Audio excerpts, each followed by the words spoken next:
It's great to have you here, and we're going to be discussing delivering learning excellence and leadership in learning in this session. So it's going to be a conversation. My name's Laura Overton, and I head up the benchmarking organisation towards maturity, and I know a number of you in the room have taken part in some of the research studies that we've been doing into what does good look like in learning and development. And Don asked me to facilitate this session, both as a chair, but also to share with you some of the findings from our research, to give you an evidence base to take back to your own organisation to help stimulate the discussion. So this afternoon's session is going to be perhaps slightly unusual to the ones that you've had before, because it's going to be a 5, 6, 7-way conversation. And it's been brilliant to have these panelists, and some of them have been, you've seen before, have been speaking already. But can I just ask you to introduce yourselves briefly, and then we can go on and explain how we're going to be running the session. So I'm Laura. This is Laura. So my name's Laura Pettitt. I work for Bupa Global, and I head up our online academy. My name's Hearn. I'm in the MOD, and I run a training business change programme to transform the way we've been delivering training to a new model. I'm Daly. I work for Marks & Spencer. I'm Global Head of L&D. And I'm Velda Barnes. I'm Head of Learning and Development for a charity called AdAction. So you can see all of their full biographies naturally in the app, etc. But what we're going to have today is a conversation, not just between ourselves, but also with yourselves as well. So we found out a little bit about our panel. Can I just have, with a show of hands, how many of you in this room are actually responsible for managing or leading a learning function in your own organisation? Okay, great. So that's the majority of us here. So any one of you could be on this panel, because we're all learning leaders and we're all on a journey. So what I'd like us to do, therefore, is for you to kind of team up with some people next to you. And I have some questions for you, because we want to talk about learning excellence. What does learning excellence mean? What is our role in supporting and leading learning excellence? But we haven't got all the answers. And Andy Jacobs said to me before, he said, what is the learning excellence? I said, I don't know. I'm going to find out what the room thinks learning excellence is. So I'd like you to kind of turn to your neighbours and for about 3-4 minutes just explain what it is that you do and come up with some words about what learning excellence means to you, what you aspire to in your own organisation. And then after we brought that, we'll have another bit of a conversation about what do you think might be holding us back. So I'm going to hand over to you to have those conversations in 2s and 3s. Let our panel carry on relaxing a little bit while you do all the work. So I'm going to hand over to you. So just turn to a neighbour now and just look at these 2 questions. I think this is quite an exciting subject for us, obviously, from the level of noise that's in the room. And it would be great if we could get 1 or 2 ideas of what excellence means from you as an audience. I was going to ask Laura if you wouldn't mind kind of making a note of this, because what we're going to do today is we've got some slides to share with you, and we'll make them available. But your feedback as well will go into those slides as well. So we've got a complete perspective on what we've covered in this particular session. So I'm going to start at the back and ask you, anyone, to give me 1 or 2 words about what excellence in L&D looks like for you. Everyone's looking down. So, but you weren't. I was too late again. I guess 2 words: self-directed learning springs to mind. 3 words even: self-directed. Okay, so we've got self-directed. Anything over on this side? Oh, everyone is looking away. But it's not that. Was that easy? Just motivation. Maintaining motivation. Maintaining motivation. Perfect. Anything? Engaged staff. Engaged staff. With career paths as well, so kind of giving people a sense of direction, a framework of where they're going in the organisation. Kathy? Relevant and immediately applicable. So something that's relevant, immediately applicable. Perfect. Oh, yes, I'm right back. Sorry, I missed you out first time. Aligned to your business. Aligned to the business. Did anyone else have aligned to the business? Well, a few of those coming around there. Any other new ones from here? Yeah. Customer-centric, not learning-centric. Ooh, customer-centric, not learning-centric. Yeah, it's thinking about our staff as our customers. Sorry. Say, critically questioning. Oh, good one. Critically questioning. So is that of ourselves or of our organisation? Critically questioning, caring community. A critically... Okay, so having an organisational objective of a critically caring...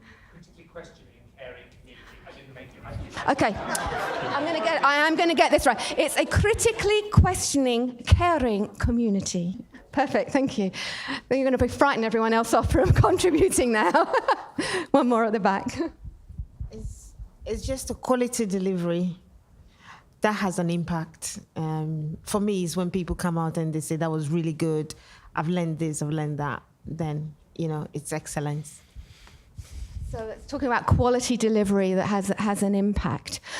So do we think, has anyone got anything that's not on that list at the moment? So, a few, yes, thank you. Positive return on investment. So a positive return on investment.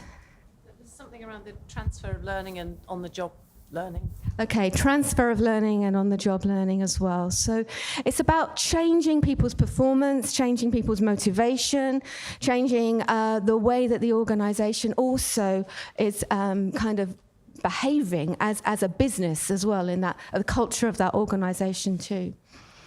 Okay, so how many of us believe we are absolutely on track with all of those? Oh, thank goodness for that, which means some of you have got some feedback on what might be holding us back. So perhaps would anyone in the room like to kind of share some of the challenges that we've got, because this will help frame the rest of the conversation we have in the next hour. So what challenges have we got? I'll start at the front this time, of what's holding us back. Resources.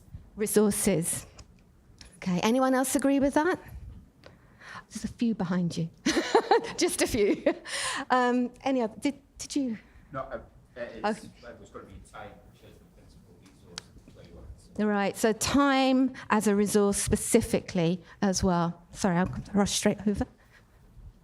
Hi, I was in the last session and we touched on this about employees taking responsibility for their own learning. Mm-hmm. That can be a challenge as well. So it's not just a tick box that they're coming for training. So, and that really links into the self-directed learning issue. If we want people to kind of be responsible and they don't feel that they're necessarily taking that responsibility coming through. Okay. Really. It plays into our organisational learning culture, can sometimes hold us back. So a culture of not of learning, of not of facilitating conversations in that. Okay, Suk as well. I think one of the things that can hold us back is actually ourselves in how we articulate learning excellence. So what can hold us back is how we articulate ourselves. I think that's a really interesting point, because if we're talking a lot about learning, and then we're surprised when people whose vocabulary it is doesn't necessarily engage with us. So I think seeing training as an add-on rather than an integral part of the business, which is planned in project management and communications and as a central part, as opposed to something you do at the end of a project. So something that's an add-on there, Kathy, and then we've got a couple more, and then the rest of you can tweet out and we'll add them in. Just perhaps a little bit controversially, but I think actually, why not? Seeing training or learning as a means to an end, rather than actually the start of the journey and what comes out of that as a process, rather than we're doing this to achieve something. We're doing this to start a process, start a journey, and that's actually where the learning happens. So do you think we might be holding ourselves back? Okay. Ooh, that is a little bit controversial. There was just a couple over here, and then... Thanks. Yeah, but one for me that is a big challenge for us is the role of the leader in terms of role modelling learning itself, and then the role that they can play in embedding the learning.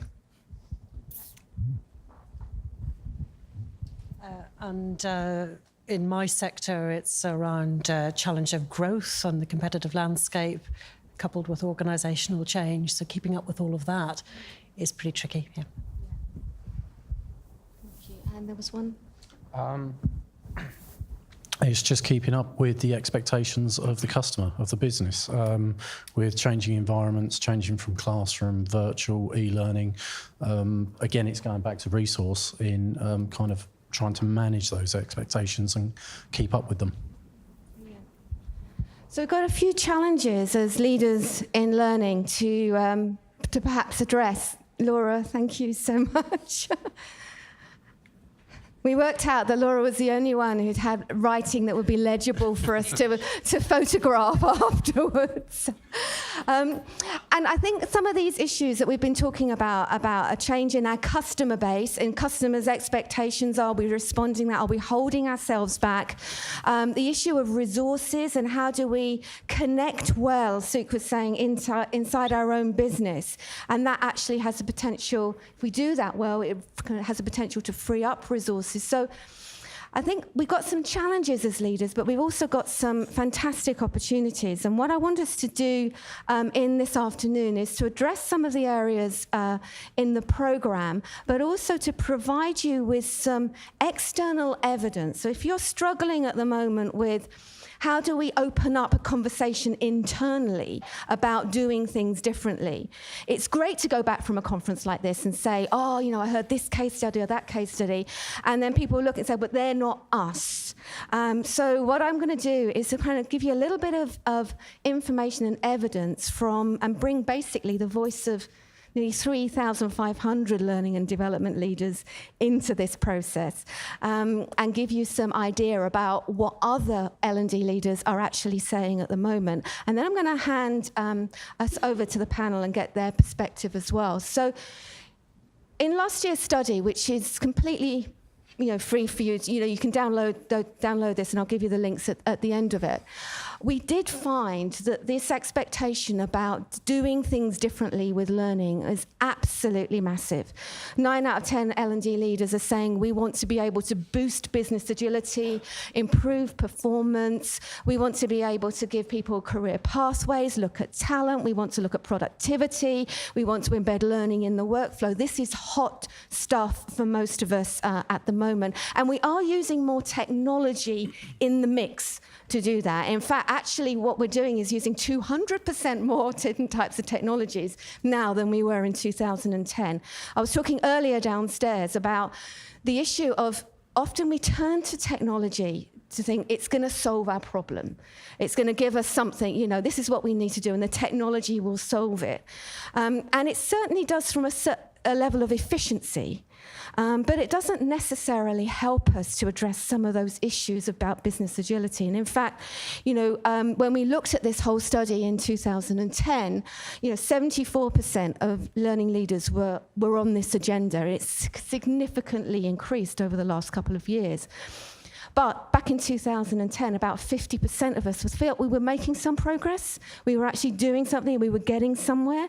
But this year, actually, only 30% of us actually feel we've been making any progress. So we're using more technologies, we're using more tools, and it's not doing the trick. And in fact, a kind of performance gap is growing here. And this is an evidence base that I think is really important for us to be aware of, because if you're under pressure to do more digitally, we have to sometimes stop and say, is this something that's relevant to us?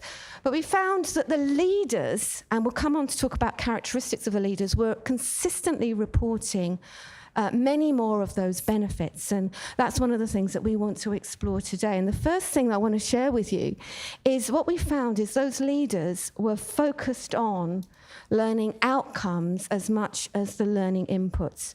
So yes, they were looking at learning efficiency, but they were also looking at some of the big issues around the board table as well. Things like, can we help people to gain better market share or talent? And certainly our study has shown that we can bring some kind of learning benefits measured in this way. And in fact, these statistics are actually all available. You've all got them in your conference handout packs. But when we start to think about things differently and start to actually do some of these things, there is a bottom line benefit outcome, which is actually quite quite astounding. Each of these figures are very, very conservative figures built from at least 300 organisations who are measuring reduction in attrition or rise in external customer satisfaction or their ability to roll out new products, new services.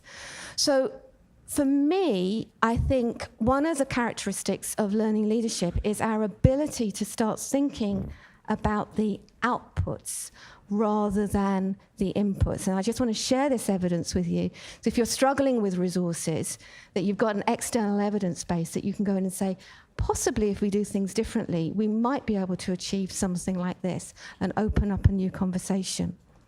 But in terms of opening up a new conversation, I want to kind of bring the panel in and, you know, this concept of moving from measuring learning inputs to measuring learning outputs. And how have you shifted that focus? Is this something that's relevant for you? Who'd like to go first? Gary.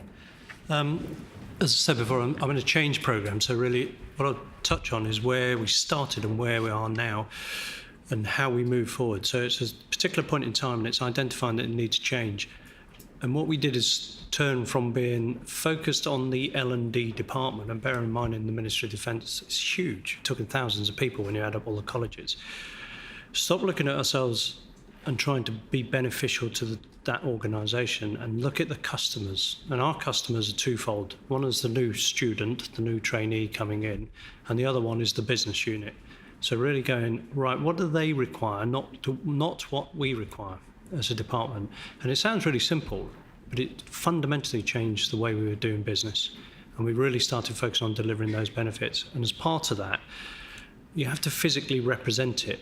And one of the ways we physically represent it by turning all the organograms upside down. So those traditional hierarchical diagrams, sounds bizarre for a military person, turn upside down. So you put the boss at the bottom, and put the student, and you put the organisation outputs at the top. And all of a sudden people begin to realise, first of all, the headquarters team is there in a supporting function, not in a demanding function.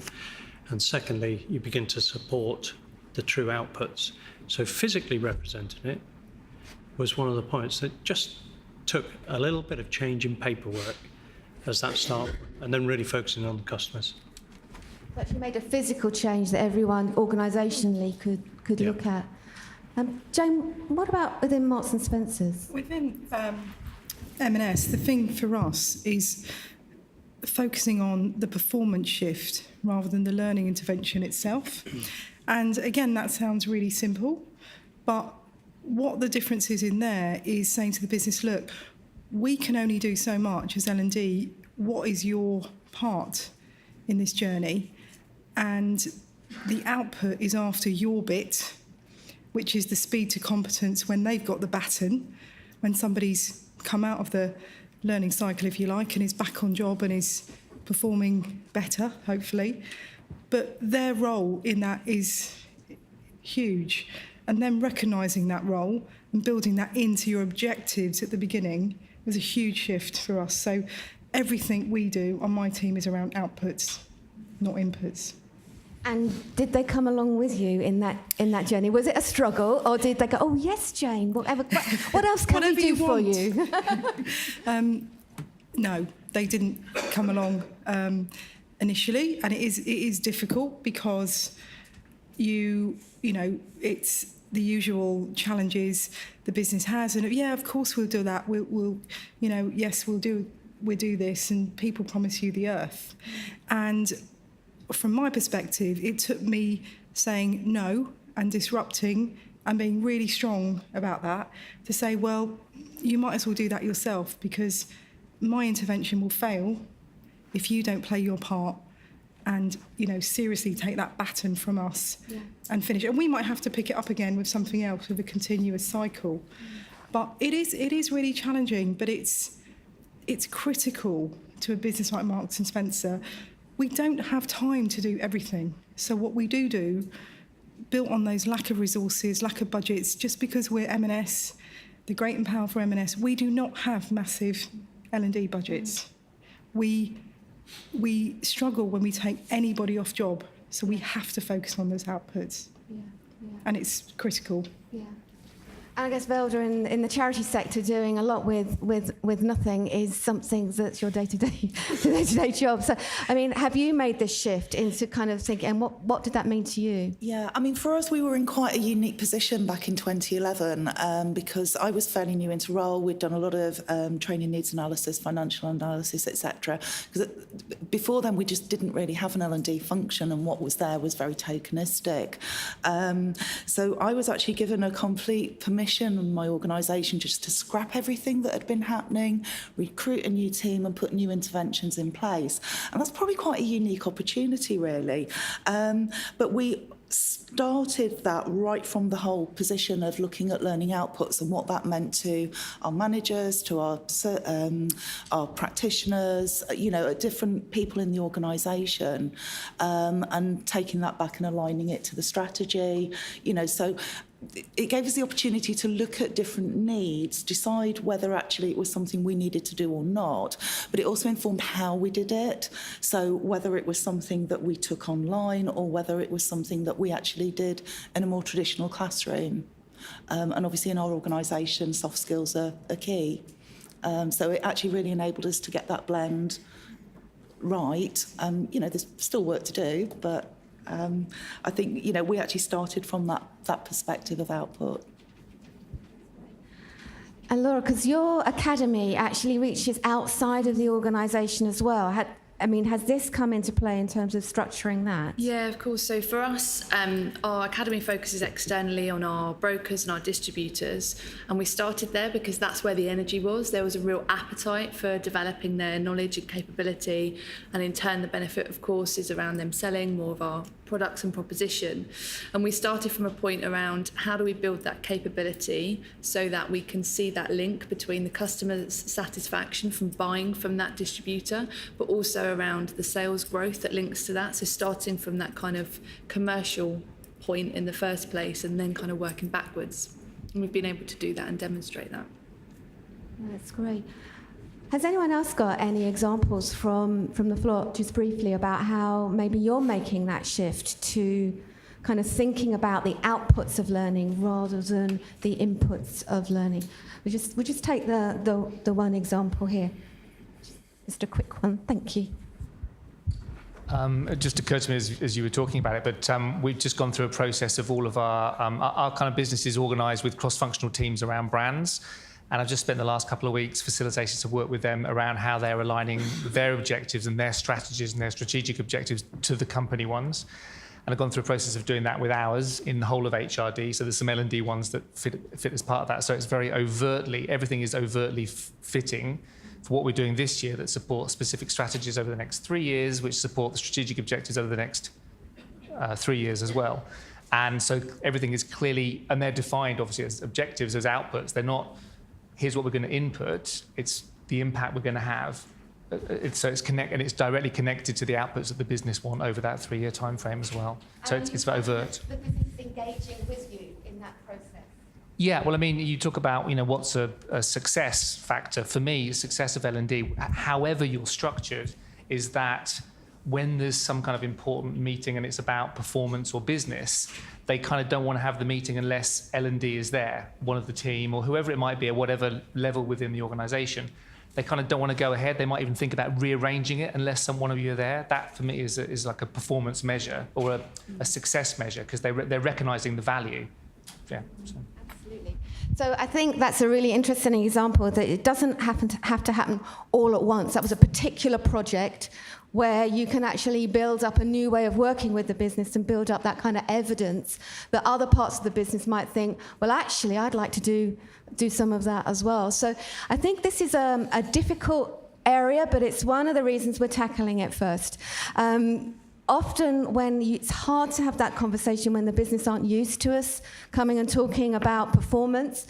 That's where the evidence that I've just shared with you can help to say, look, other organisations are starting to look at some of these areas and get some of these. Is it worth us considering having a different kind of conversation? Is it worth us looking at things differently? So I think that's one aspect of leadership that I think is going to be really important for us taking forward.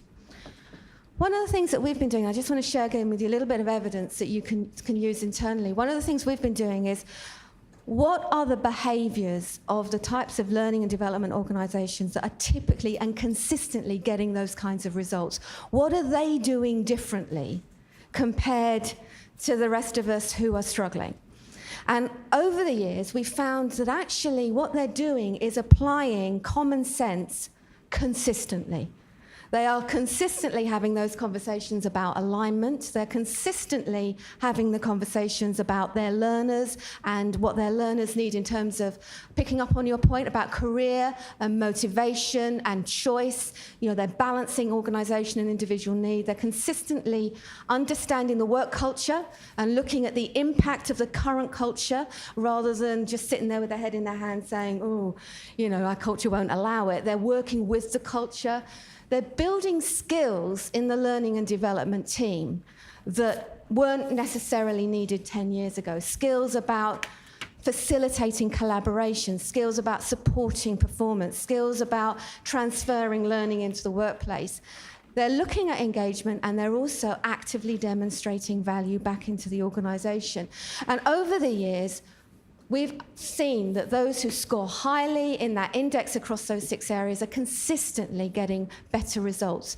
But what we did this year was we looked at the top 10%. We call them the top deck. So we had 600 organisations, and we thought it would be interesting to see, is there anything unusual about the top 10% in this particular area?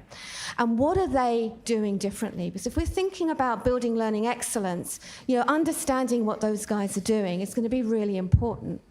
And we found 4 characteristics. I'm going to share with them very quickly before handing over to the panel to kind of explain how they've started to embrace some of those characteristics. And we kind of called it the DNA of the top deck people, because these are characteristics that every single person, bar 1 or 2 in the top deck, were exhibiting. This was consistent behaviour that intertwined organisational and also individual need. And the first one was all about alignment. So practically all of them are saying, you know, we don't embark on an initiative unless it's what the business need, compared to something like 40% of the rest of us. So the majority of us are still involved in learning that they can't see a direct business relationship to.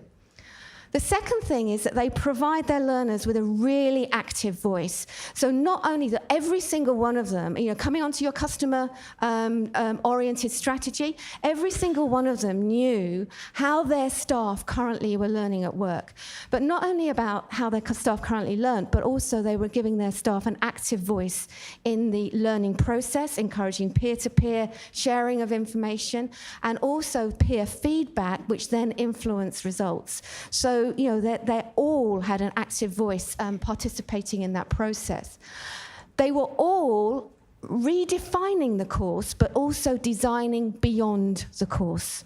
So they no longer felt that their role was just about delivering courses, whether it was online, but they were thinking about the whole learning and performance process beyond the course. And they were also very proactive in connecting with their learners. So once something had been delivered, it was about communication, it was about choice. How do I get things to people? How do they know where it is? You know, they didn't leave anything to chance. And we thought that was really interesting, because over the years we've been tracking this for quite some time. But these were the characteristics that kind of absolutely shone through. And as a result of that, they were consistently 2 to 3 times more likely to report on average that they were improving the application of learning at work, that they were responding faster to changing business needs. So, you know, there's some really practical things there that learning leaders are doing. But, you know, I'd like to turn to the panel, because it's all very well for us sitting here and go, oh, yes, isn't that a good idea? We should all be doing that. But how you do it is actually something that's a little bit difficult. But Jane, on the aligning to need, that two-way alignment to need, I know you've really worked on that, haven't you? Yeah, we have, because it sounds easy, and a lot of people tell you that things are aligned. But for us, we have set up a cycle that works with the business. So M&S work in quarterly cycles. So we've created a L&D model that works in quarterly cycles. And what we do is we've set up a series of steering groups. Now that could be the business unit leadership themselves, team themselves, and in M&S, a number of our business areas are bigger than other businesses themselves because it's a huge organisation. So, you're dealing with some very senior, influential people in the organisation.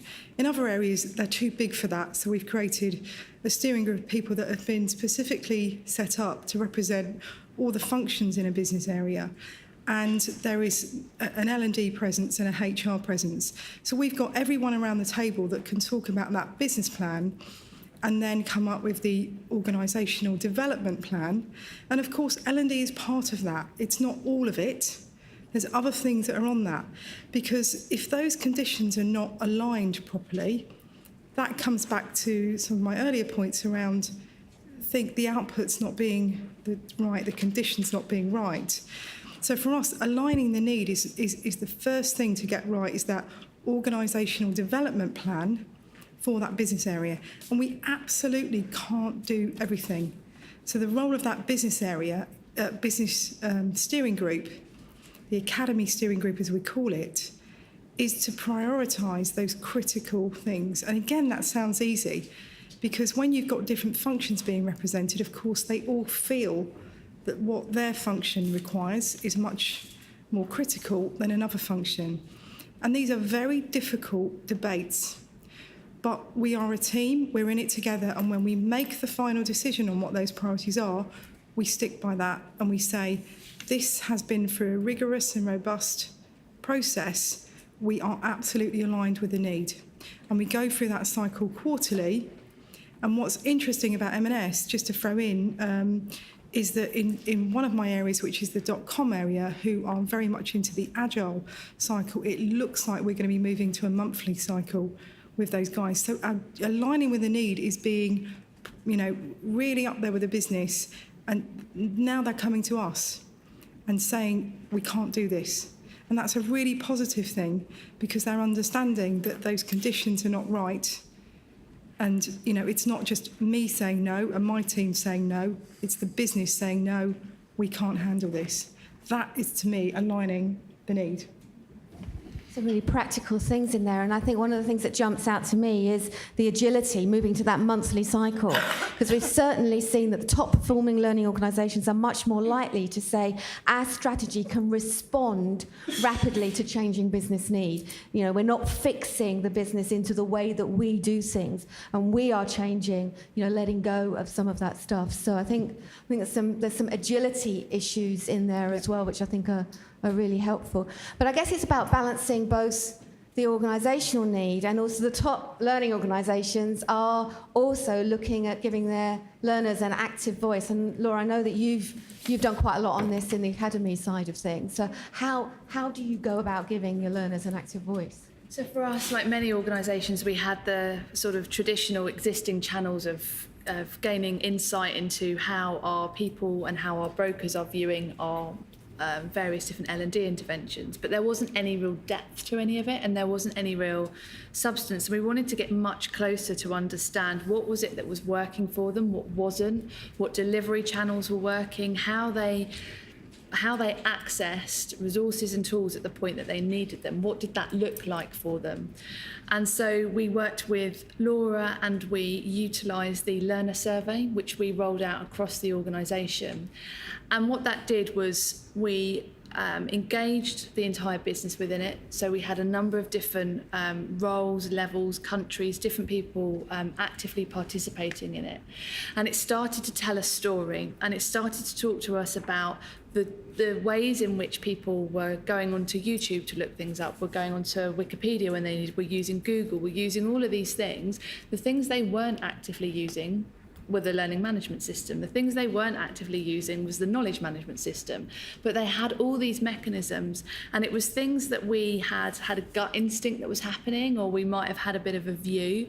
But what it gave us was some data, and it enabled us as well with the benchmark reporting to have really informed educated conversations with people within the business, with senior stakeholders to say, do you know what, sticking people in a classroom is not working. We know that. This is why it's not working. This is where people are wanting to, and how people are wanting to learn. So let's take a shift. And it gave senior leaders within the business more confidence to put their trust in us, rather than it being, come on, we know that we need to do things differently. There was actually some evidence and some fact and some data and some real tangible insight to kind of shape that thinking and make some real changes.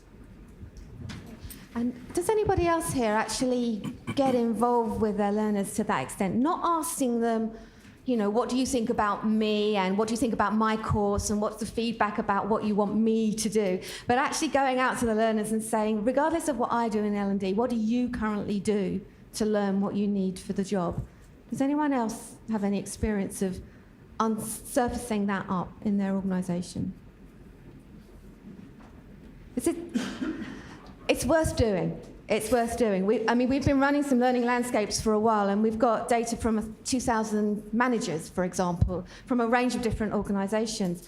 And you look at that data, we're in the middle of a leadership study, and when you suddenly see that managers whose age isn't a millennial age are pretty much all using their mobile for productivity tools in their own job, only 17 or 19% of them are saying that the classroom is essential for them to build their skills in management and leadership, and who are all hungry for application and support of learning into the workplace. They look for those tools and the productivity aids, and they're finding them themselves. When you get that kind of information about an audience that you're designing for, it helps you. I think what someone was saying about letting go. Kathy, I think you were saying about questioning ourselves. Are we doing the right thing? And it also results in a lot more buy-in, because you're able to say, look, we know you're already doing that. How can we help you do that more? How can we help save you time? Be thinking about some of those things. So the active learner voice is really worth thinking about. If you need the leadership stuff that we've done, let me know. But I guess that kind of brings on to how we design. But Gary, you've had loads of experience in completely reforming the way that learning's designed in the technical colleges in the MOD. So what practical things can you share for us? Yeah, I think one of the key things we identified was that most organisations don't have the capacity to think beyond a certain horizon. They tend to look at what we're delivering today. But we also, and in tandem with identifying that spark of light, was also recognising that within the learning development environment, we had a huge amount of knowledge and expertise. So we said, right, we need to help here. So we created an innovation team, and that innovation team came from the business space. They had an educator who'd been in the business space, a technologist who'd been in business space, and a people developer who'd been in the business space. They came together and we said to them, okay, have a look at what we've got and what can we do for the business, not necessarily just for the training space. And if you take an example of, virtual learning environments, probably all got virtual learning environments in the training environment. What we said to ourselves, so what could that do for the business? And what it could do was increase access. Okay, was that a capability? Not really. What it did was increase knowledge, and therefore that was a capability, that more expertise on the job. Alongside of that was an important piece that most people who've come from a traditional training and learn development environment in a residential setting, you only get trained when you turn up in a school. What we were able to do is then say, okay, we can give you currency of knowledge. So when a particular digital technique changes, here's a new one. You don't have to come to a school, we can do it for you. We did some work with particular packages of courseware that had always been delivered in the school, converted it into interactive courseware, put it on the virtual learning environment. We use that as a blended learning solution within colleges. But then we said to the defence sector, instead of 16 people who had been trained on it, what about 8,000 people or 20,000 people? Immediacy of knowledge. They're really interested in that. They're not interested in the Moodle 2.5 VLE. They're interested in the output from it. So that team was able to convert what we had in the training environment into business speak, and what real impacts could be achieved within the business space. The other part that they looked at was that whole business about HR and the wider HR environment. Somebody mentioned earlier on about talent management. I absolutely agree with that point, is that our talent management system in the military was very much, I suspect it's similar to many areas, you get told when you need to move on. What we wanted is our people to tell us when they were ready. So by putting material out there, our people could turn the talent management system to reflect capability within the organisation, as opposed to you're ready to go, we'll spoon feed you at a point in time. So it was that sell that allowed us to think beyond where we were. Bearing in mind that most of the people in the business space, no idea what we had in the locker. So. I think it's such a good story because your whole function is about delivering formal learning. It's the MPQs, it's the technical training, it is the formal learning, and yet it's completely a new model of supporting formal learning that extends it, and it's not this is informal versus this is formal, but it really does show how you're designing beyond the course, even in the formal environment. And I think it also helps us see how you're getting connectivity there, because I know, Velda, you've really kind of been working on this last kind of strand of the Top Deck organisation, which is about the connecting with the key stakeholders and making learning available. Yeah, and I think, for me, I think there's sort of two parts of this. It's, as you said, it's about connecting with your, I prefer the word customers, whether they're sort of commissioning customers or end users. And obviously that's about your networking, and it's about being proactive and going to meetings, inviting yourself to meetings if you've not actually already been invited to them and you feel that you should be there. But I think the biggest thing for us, because we're still relatively new, we launched out in 2011, and initially some of the take-up of our different products was actually quite slow.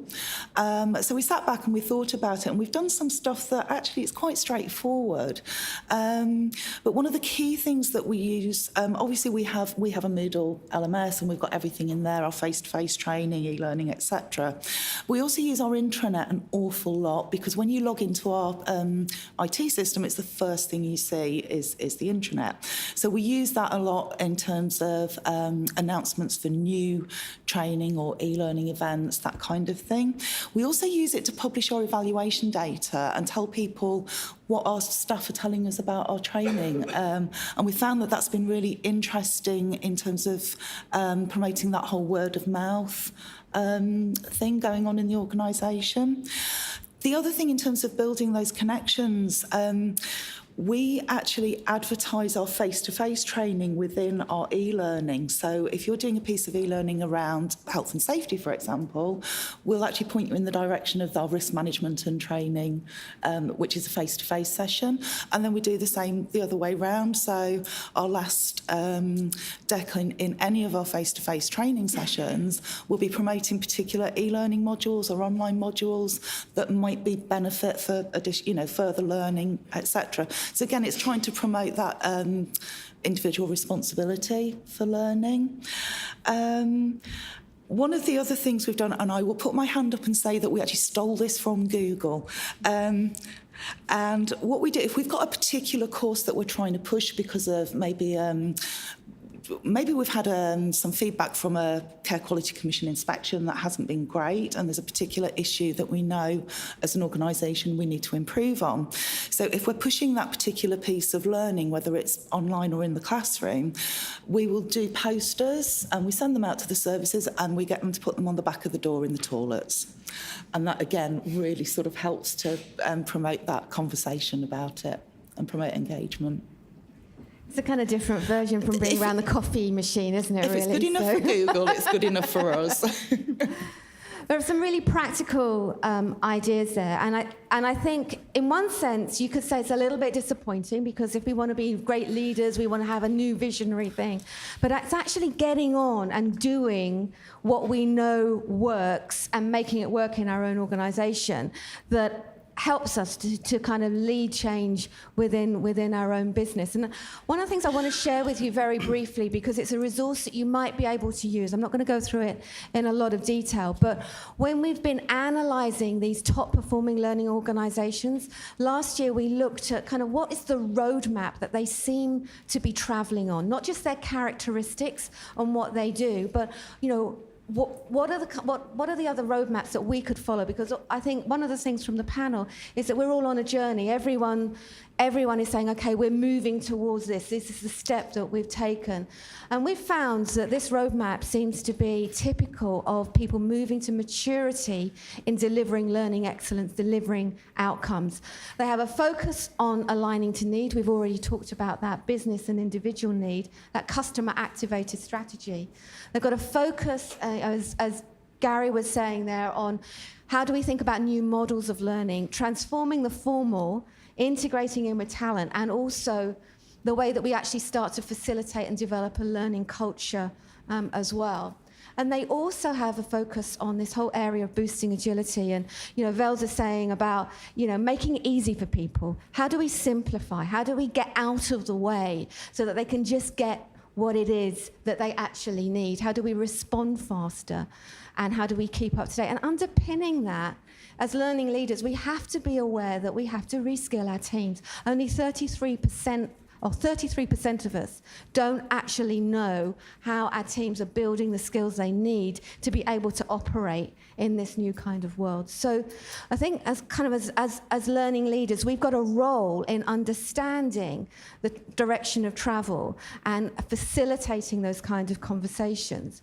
And I think one of the things that everyone on the table has said is that as top-deck learning leaders, using learning data, using evidence internally within the organisation, external evidence. We find that business leaders will use evidence to have data-driven decision-making, that they will actually say, okay, well, what is going on? How can we predict change? How can we plan for things in the future? How can we use data to persuade and influence and change?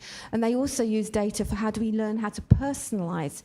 And yet, as learning professions, we're just not in that space, regardless of the fact that we've actually got quite a lot of information that can really be used to raise the credibility. So I think characteristics of learning leaders moving forward, they're going to have to be able to perhaps use data more effectively to make that case for change. But, in terms of learning leaders, we're coming back to the people, us in the room, what other characteristics do you think, as a panel, we need to have? What does learning leadership look like in terms of characteristics?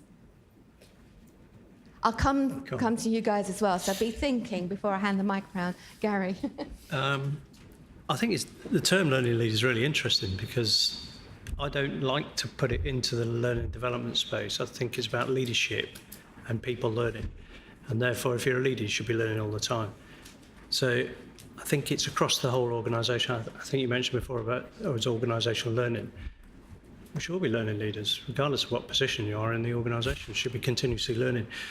So I think if I was to give three points, they're not specific to L&D. I think, first of all, is understanding the business. And in our space, if we're in the learning and development environments, understanding what pedagogy switches which switch. It's simple stuff. And the other two are really about networking and stakeholder engagement. At the top end of the learning and development environment, if we're not comfortable in networking and stakeholder engagement, knowing which stakeholder truly has influence in the organisation, then we're not going to make it happen. And I think the third bit, it's like any bit of leadership, you've got to be passionate and walk the talk. Don't believe in it, it's not going to happen. So I think they're my three. And, there are barriers out there, but there are ways through as well. And that passion, I think that's one of the things. I've been involved with this conference since it started. And this conference attracts passionate people. And I think that really helps us to kind of drive that change through. Jane, what about you? What do you think in terms of characters of a learning leader? What should we be looking for? For me, if you are a learning leader, you have to think beyond L&D. You really have to understand what organisational development means within the organisation that you are operating in. I just don't see that enough for me. And that, I do think that goes beyond L&D, but I think it has to start with the L&D leader themselves, because, as I said before, if those conditions are not right across the organisation, the L&D will just fail at the first or second hurdle. I think the other thing for me is about being provocative, being brave to go into a team and say, this isn't going to achieve the output I need to achieve, and it's really tough to do that. And you have to be prepared to take a deep breath and say no to the business when you know in your heart it will not work. And that, again, it's because you're thinking, but I'm being given money, I'm being given resource, but you know it isn't going to work. So I think it's about definitely understanding OD, being provocative, and the last thing I would say, it's about building amazing capability around you, because you alone cannot do it all. And that is very difficult in the world at the moment of L&D, where you want everyone as an L&D professional to understand the OD agenda, and you're inheriting, people that are not in that space. They would be the three things for me. Velda? Yeah, I mean, I would echo what's already been said in terms of really knowing the organisation, and not just about what you do, but actually the people that work in it, because obviously different organisations, different sectors will attract different types of people. So it's about really getting to know them in terms of value, culture, etc., and understanding, I suppose, almost what turns them on in terms of learning and how they learn. I'd also say, for me, certainly being sort of, I suppose, tenacity and a bit of stubbornness now and again doesn't go amiss, and that passion. And I think also it's about that credibility and keeping up with developments in your organisation. So, for example, we are taking on an awful lot more clinical staff. Haven't got a clinical background. I have a practitioner background, but not a clinical one. So I'm spending an awful lot of time at the moment with clinical staff actually learning what they do, so that I can actually understand how an L&D can support that moving forward. So I think it's that sort of keeping up to date is really important. Yeah, absolutely. Laura, what about you? I'm sorry, at the end, to come up with something fresh and new. All of that. And the other one bit for me is about learning to ask the right questions and being tenacious in asking the right questions, but asking them without an agenda. So really listening to what the business are telling you about, knowing your business, understanding your business, but really listening. And again, just, role modelling that learning kind of leadership piece. So. I think the key thing is so many people put their hands up. Actually, we've all got a role in leadership and learning leadership. So we've probably all got really good strengths, and we've got other things that we admire in other learning leaders around us. And I just think it's worth us turning to our neighbours again and just thinking about a learning leader that you do admire or a quality in yourself, and let's share some of those characteristics again, just in conversations together, just a couple of minutes. What kind of characteristics of a great learning leader can you come up with in the space of 2 minutes in this room? So.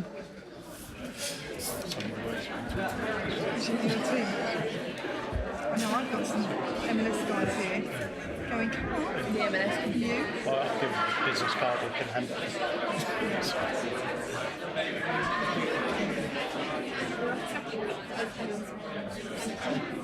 Good stuff. Well done, Laura. Well done. Yeah, you're like almost on the minute with the timing. That's scary. I know, I'm like, what's going on? Exactly. I was thinking exactly. Yeah, absolutely. That's not me. I don't turn up the right place. It's military precision. If only. No, it's not. It's complete. My wife can't believe I'm in the military. I think what is nice though is, again, it's that consistency from all of us around what we're saying. What's your background? None of it's rocket I am, science. yeah. None of it's rocket science. But it's just last few months I've lost 3 barrels, turned up the wrong place. Loads of time. belief Science, that you 25 will minutes get speech. change. Yeah. She says, I can't believe it. Yeah.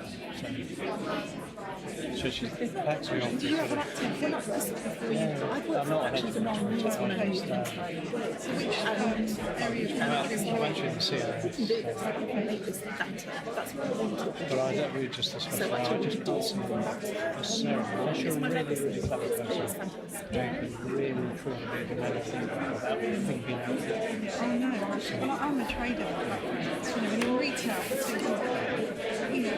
I would find it very difficult. And people do find it difficult if you can't affiliate brilliant. I think you can get there, but it takes a long time.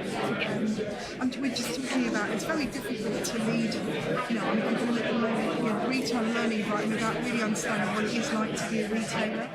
So that's challenging, And if I get somebody who is in from that, who's not a retail background, I send them off for some job swaps and shadowing.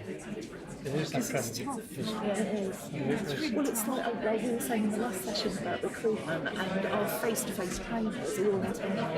They're all people who've recruited internally because they've done the job and they have that credibility in the classroom, which I think is really important. In the session, we had a session in here, and one of them said to Laura, one of the guys, he was a reasonably young guy, we threw a question back to him, so why isn't it happening? Because there are people out there in organisations where it is happening. So we wanted to find out why. And one of the young guys said, I run our L&D department, and I can't speak about business. I don't know how to. He's never been out of L&D. And it was really brave of him to do so. And I think you actually really see a difference, or I'm still quite new, I think, in terms of my career, but I think I see a real difference between people that have come from an operational background or worked their way through a business, do you know what I mean, to people that have always worked in L&D. Is that HR piece? It's a similar thing.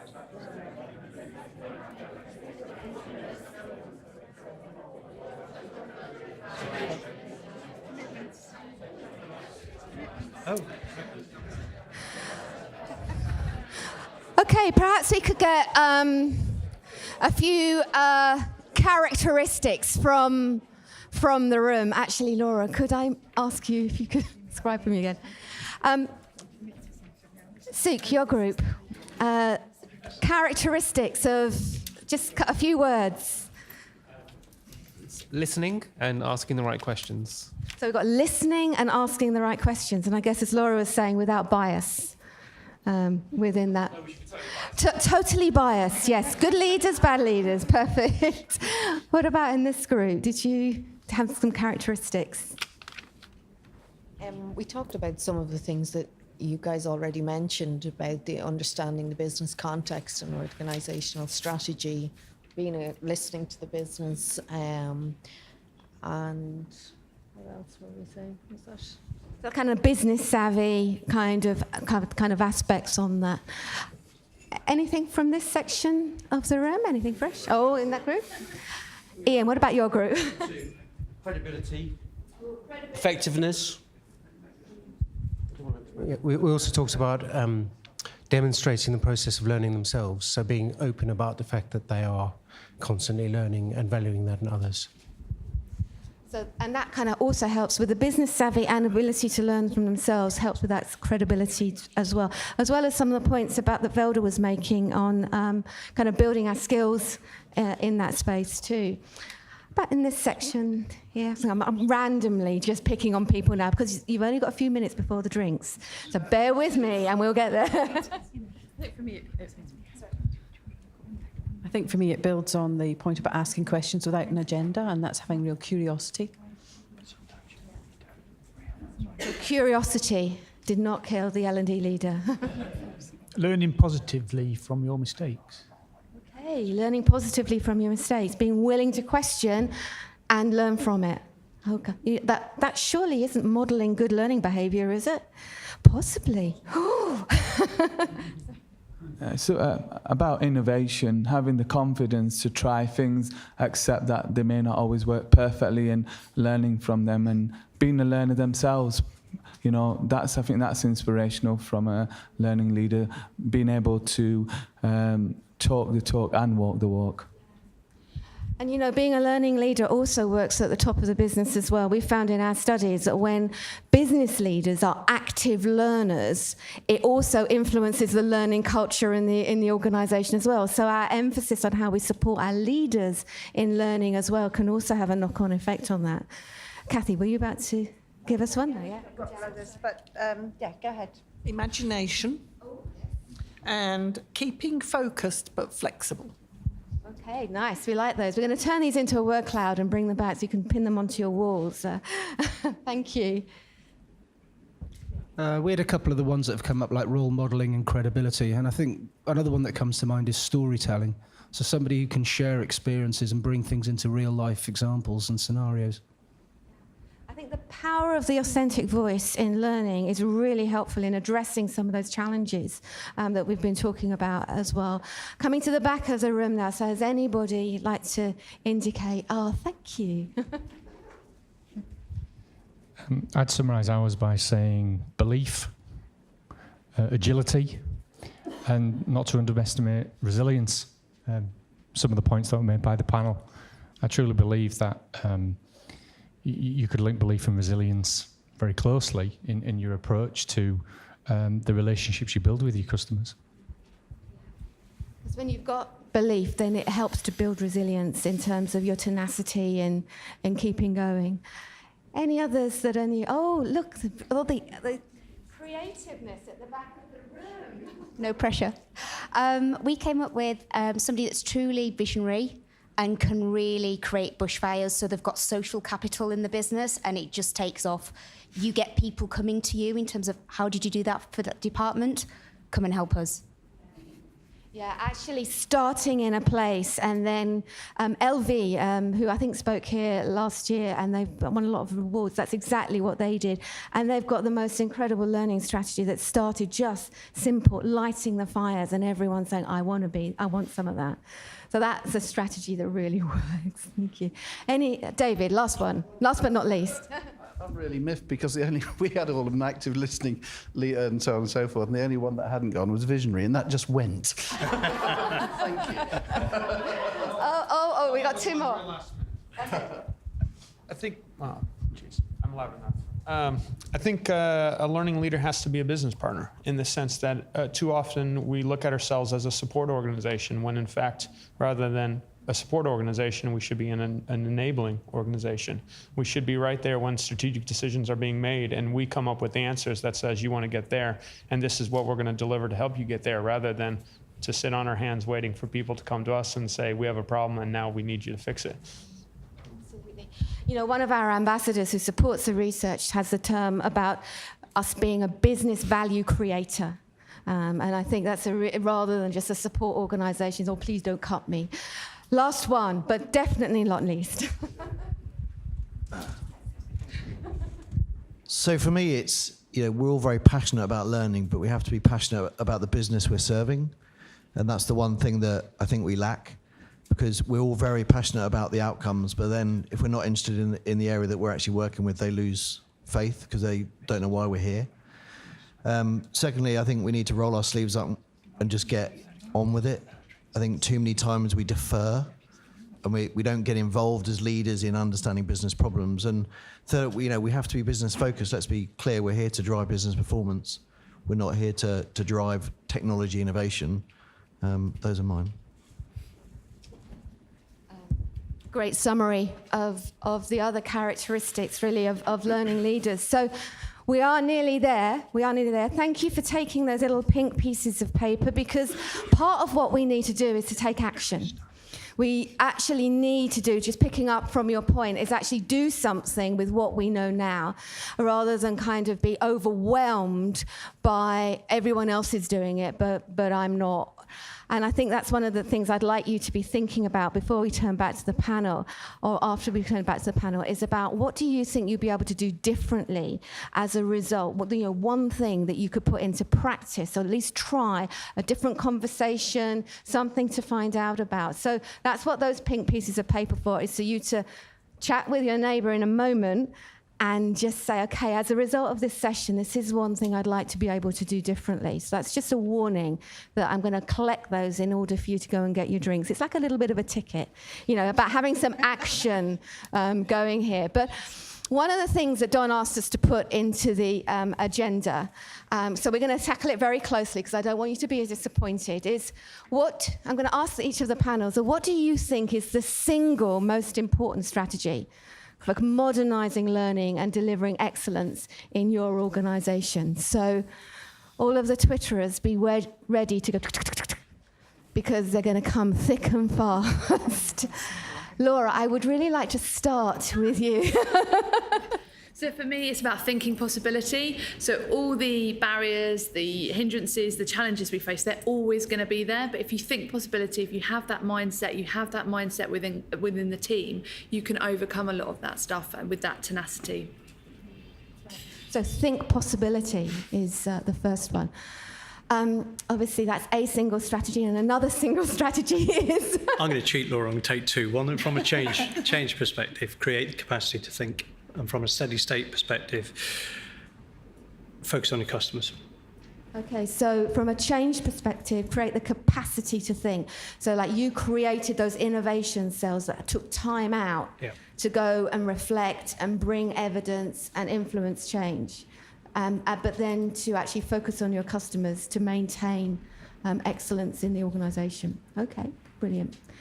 Jane, yours. For me, it's about being proactive in a way that allows you to disrupt the business and positively say no. Positively say no. Be disruptive. Say no. Okay, that's we'd love it if we come back next year and say how many people have done these things and what an amazing difference they've actually made. Thank you. And Velda. I think for me, I think I've already said this before about getting to know the people in your organisation and what turns them on. And I think for me, sort of linking into that, it's about using the technology to support that. Don't use the technology to drive it. And it's about doing what's in the best interest of your organisation. So getting to know your customer and then supporting them using technology rather than bringing the technology in and then forcing it onto your customers as well. And I think for me, just kind of asking this question of what does learning excellence look like in our research program for the last 10 years, I think for me, I would say that actually we need to be willing to let go in order to move forward. Because there's a passion and a hunger for us to move forward and to modernise learning. But we need to let go ourselves, say no to ourselves, I guess, as well as saying no to potentially our customers, and let go of some of the things in the past that actually might not fit within a new modernised learning structure. So I'd like to sort of thank you very much for your time. We've shared quite a lot of evidence and experience today, but what we've done is I've actually pulled together all of the different studies that we've been talking about, all of the different data sets and presentations and things in a resource pack. So if you're interested in that, let me know or pop onto our stand. Equally, you can download the main research that we've been referring to today and have lots of different examples in there, including Jane's story in one of the chapters of the Top Debt Learning Organisation. So if you want to be able to take evidence away, you can download that. And our research is all free because, you know, parts of the industry are passionate about us having good research in the industry. So, you know, please avail of it. These guys don't influence the study from the perspective of driving it, but they make it possible so that there's no excuse for any of us not to have good evidence that we can use in our own business. And so really, delivering and driving learning excellence, you know, we're strong believers that, you know, excellent organisations understand data. They turn data into insights, but then they turn those insights into action. So we've shared with you some data. We've shared with you some insights. You have your pink, I was going to say orange for a minute, your pink Post-it note, which is your ticket for your drink, for you to write down your action that you would like to take away. We'll post them on the door as we leave. And please join me in thanking the panel, who some of them have been working all day on this, so appreciate that very much.